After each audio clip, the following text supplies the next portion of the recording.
late game execution.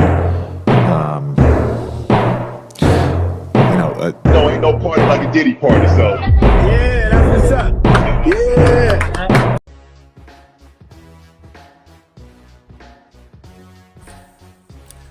Last night's game was utter debauchery. It was debauchery. I thought last week's game against the Browns was debauchery. No. This game was debauchery. And people coming up to me last night. I was wearing the jersey and everything, right? Packers jersey. Oh, you guys tied. No, we lost. We did not tie. We lost. We should have blew the Cowboys the hell out. But we didn't. Because I don't know what happened to the defense. The defense just did an abracadabra trick and disappeared last night. Defense did not show up. The time clock management and overtime, when you barely have enough time to put up a field goal to even tie the game. It's just like, what are we doing? The penalties are still killing them. I know there was one penalty that I was like, okay, I never seen that be called before, by the center slightly moving the ball, but I think it might have been the first quarter. I think they ended up scoring anyway, but it's just like, can we cut down on the offsides penalties, please? Because they have killed or derailed a lot of offensive drives the Packers have had in the last couple of games now. And I think it happened in the Browns game. It certainly happened in the Browns game. It happened last night. And they might have happened against Washington. I don't know. I don't remember that far back. I know the last two games they had problems with that. We got corners lining up, offsides. I know NBA young boy George Pickens is he's a decent wide receiver, but he had way too many open looks. It's like everybody seen befuddle on defense last night and on the sideline. The blocked field goal really changed the game, or extra point changed the game, I should say, because they had the block field goal. The block extra point made a big difference because, of course, they wouldn't have made that extra point. No 2 points for the Cowboys. Packers would have won this game down the line.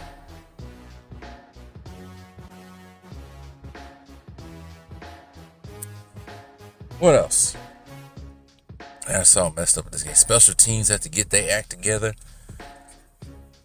That special teams coach, he don't have to go because Packers have a problem with special teams ever since Aaron Rodgers' second to last year on the team. Special teams killed them in the playoff game against San Francisco a couple years back. In a close game, they could have won.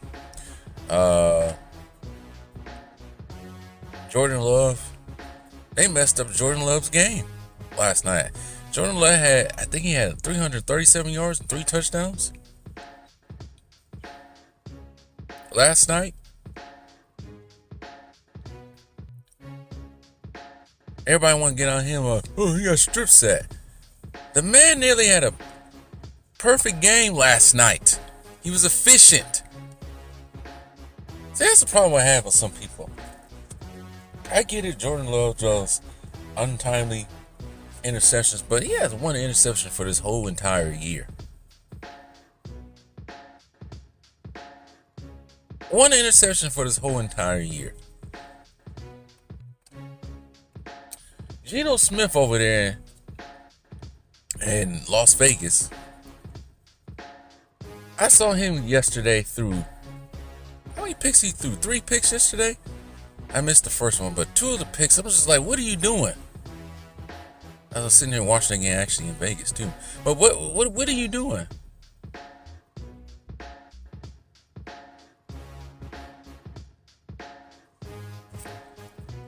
But anyways, this ain't about the Raiders. But Jordan Love only has 1 pick for the whole entire year. For most of the part, out of these 4 games, yeah, he threw a goofy pick against the Browns. But for 4 games now, well, at least 3 out of 4 of these games, he's played very decent. I don't get this whole narrative of him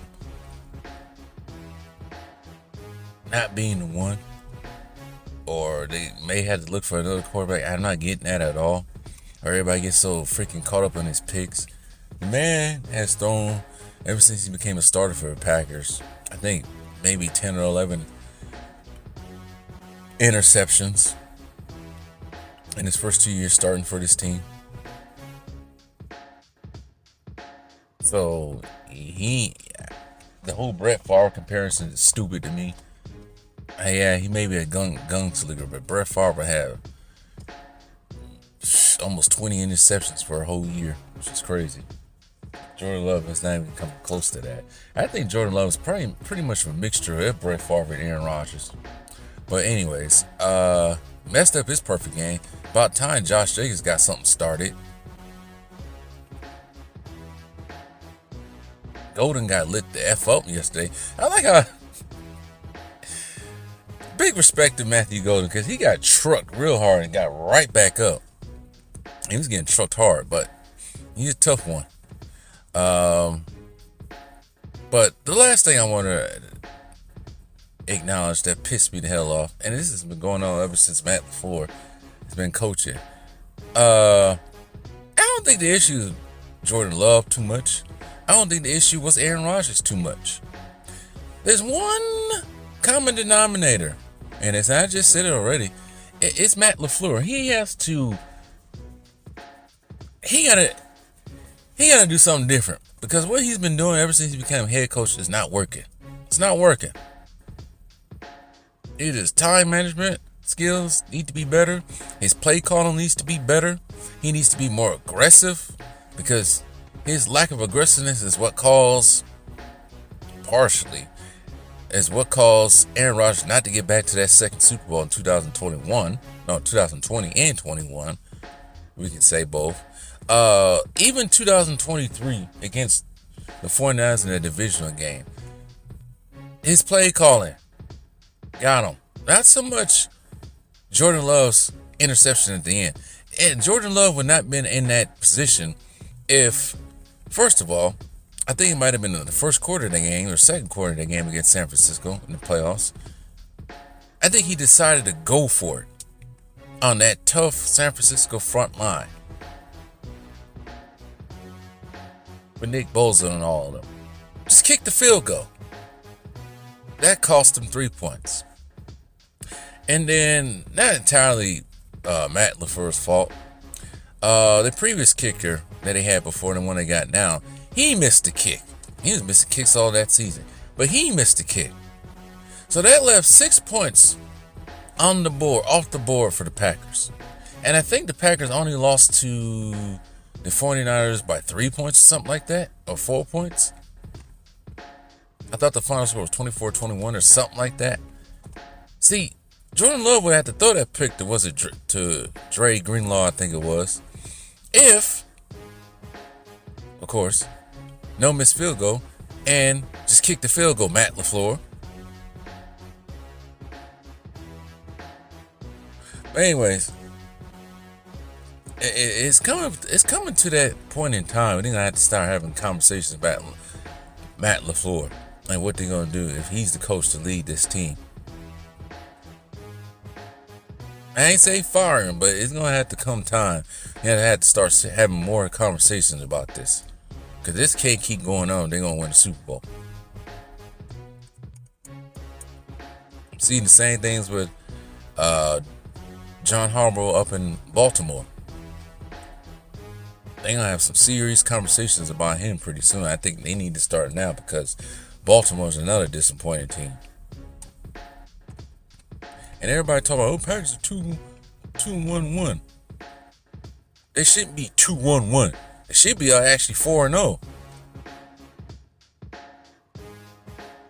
And now I'm concerned.